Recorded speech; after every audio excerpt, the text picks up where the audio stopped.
Greetings viewers, my name is Dr. Supratik Bhattacharyya. I am the Director of SKN Diabetes and Endocrine Center, Noihati. I am also consultant endocrinologist based at Kolkata, AMRI Hospital Salt Lake, as well as Apollo Sugar, Newtown and Salt Lake. We are going to talk about management of diabetes in elderly individuals. So as we had spoken earlier, the diabetes management in elderly is always more challenging as compared to younger individuals, and diabetes management as such has to be customized based on the duration of diabetes, based on the age of the person, as well as the number of comorbidities that the patient has. Now, we do not treat diabetes as stringently as in a younger individual when it comes to the elderly care. We also have to consider many other aspects like problems with vision, hearing, falls, dyselectrolytemia, etc. when it comes to diabetes care. So it has become absolutely mandatory that in elderly individuals we do not cause even a single episode of hypoglycemia as such. So it has to be a molecule that is going to be safe for the individual. Secondly, we have to ensure that it does what it does. So we need to treat diabetes to the targets.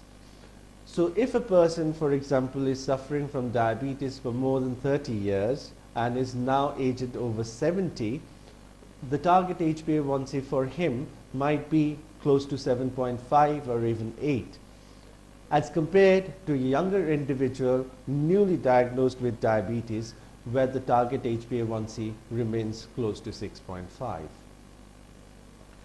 When it comes to elderly care, we have to ensure that the other comorbidities like blood pressure control and other damages to the eyes, the brains, the kidneys are also taken care of.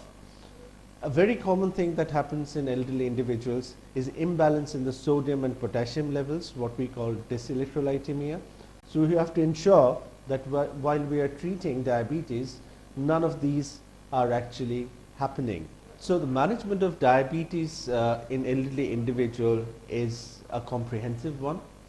An elderly individual has to maintain certain things like eating healthy as such, so less number of carbs in the diet. At the same time, it should be a wholesome food with the calories as adjusted to their body mass index. Moreover, they have to have a certain regime of walking, not necessarily brisk walking, but it has to be individualized and customized for that particular individual, because what we are concerned about in elderlies is the risk of fall.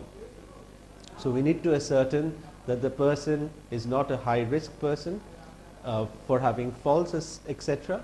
And we need to, however, recommend either yoga, breathing exercises, as well as walking for these individuals. Besides diet and exercise, we recommend that they have to be screened for other complications like the back of the eye or retina on an annual basis if they are not at high risk, or if they are at high risk, they need to seek attention of an ophthalmologist at the earliest opportunity.